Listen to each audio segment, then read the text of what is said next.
Hello, my beautiful listeners. Welcome back to Resilient Hearts, turning breakdowns into breakthroughs. I'm Aparna Jadhav, and today I want to talk about one of the biggest reasons women stay in unhappy marriages.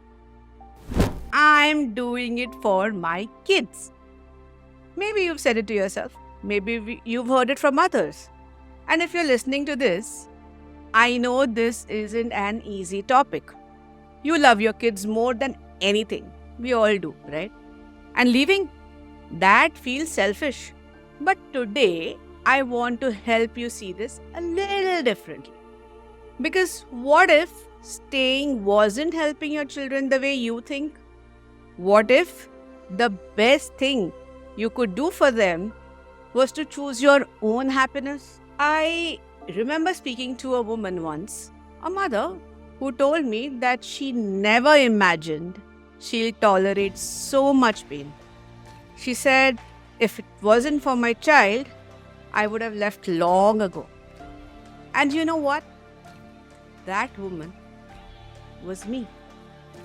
I stayed longer than I should have because I thought I was doing the right thing for my child. But what I didn't realize then was that my daughter needed a happy, whole mother more than she needed an unhappy home. And I see this with so many women.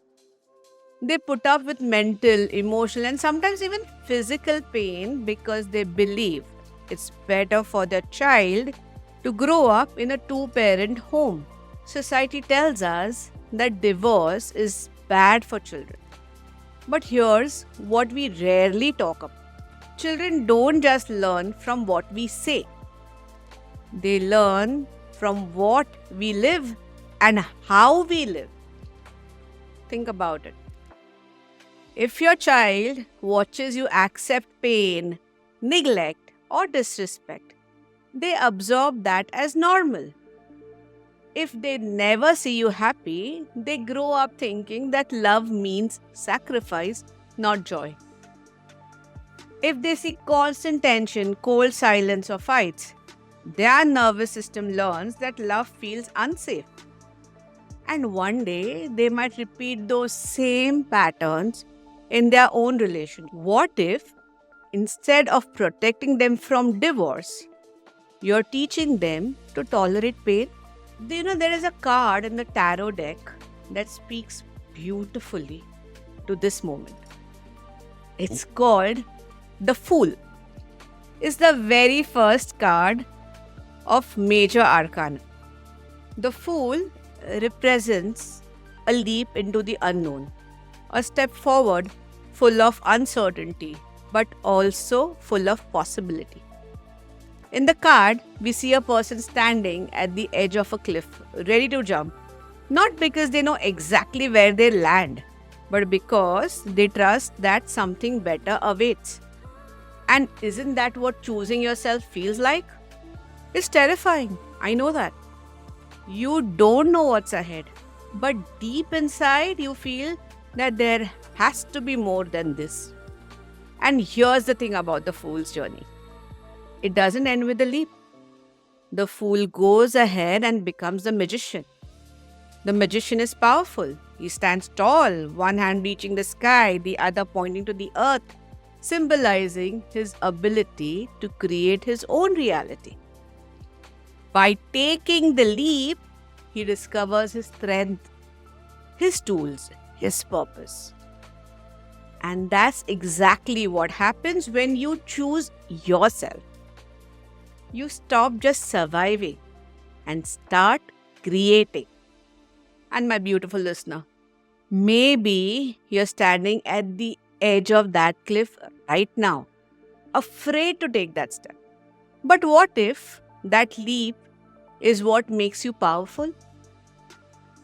I want you to take a deep breath and close your eyes. Now just imagine something with me. Picture your child 5 years from now. Maybe he's 10 years old. Maybe she's 16. Maybe they are grown. Now imagine in their own relationship. Watch them.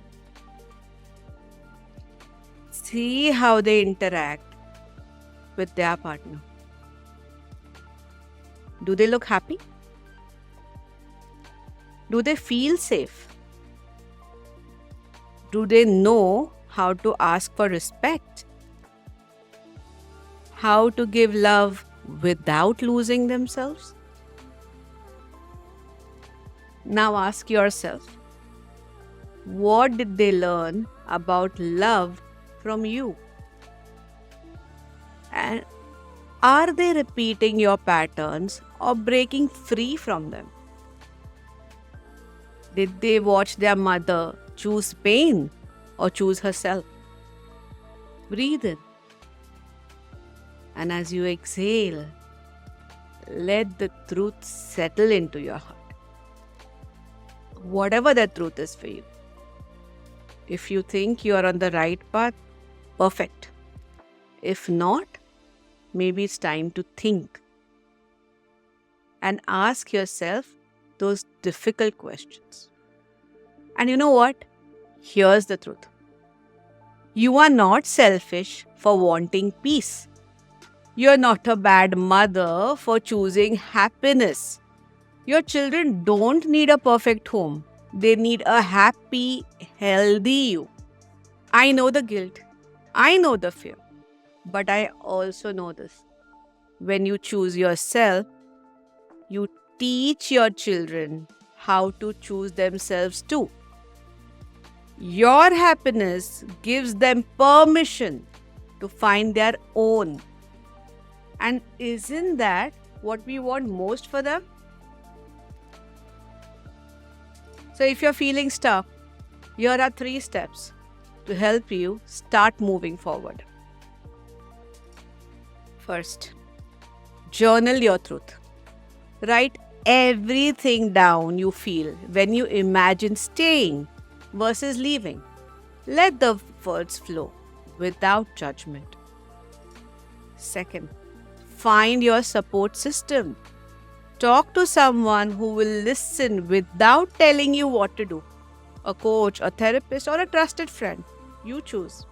Third, trust small steps. You don't have to have it all figured out. Even one small act of self-care is a step towards reclaiming your life. And if you need deeper guidance, of course, my Silver Divorce Toolkit is designed to help women like you find clarity, rebuild their confidence, and take the next step, whatever that may be for you. Whether it's staying or not, that's your choice. Let's do a small affirmation for strength. So just breathe in, and as you exhale, feel the weight of guilt begin to lift. Say to yourself, I choose joy. I choose peace. I choose to show my children what love truly looks like. Let's do it once more. I choose joy. I choose peace.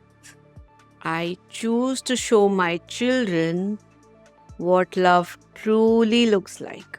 And with every breath you take, that truth becomes stronger within you. So, my beautiful listeners, your happiness is not luxury. Like, we women are trained to believe happiness is a luxury. And I wouldn't say women, people, but especially women. Happiness is not a luxury. It's a necessity. And it's time to stop seeing yourself as an afterthought.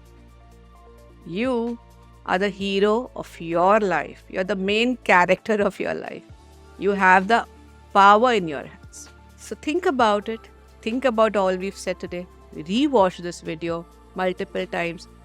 Do the affirmations. Okay?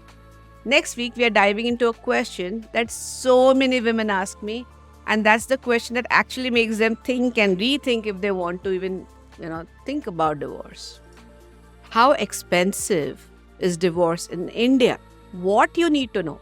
So, if finances have been stopping you from leaving, you need to hear this episode. Make sure to subscribe.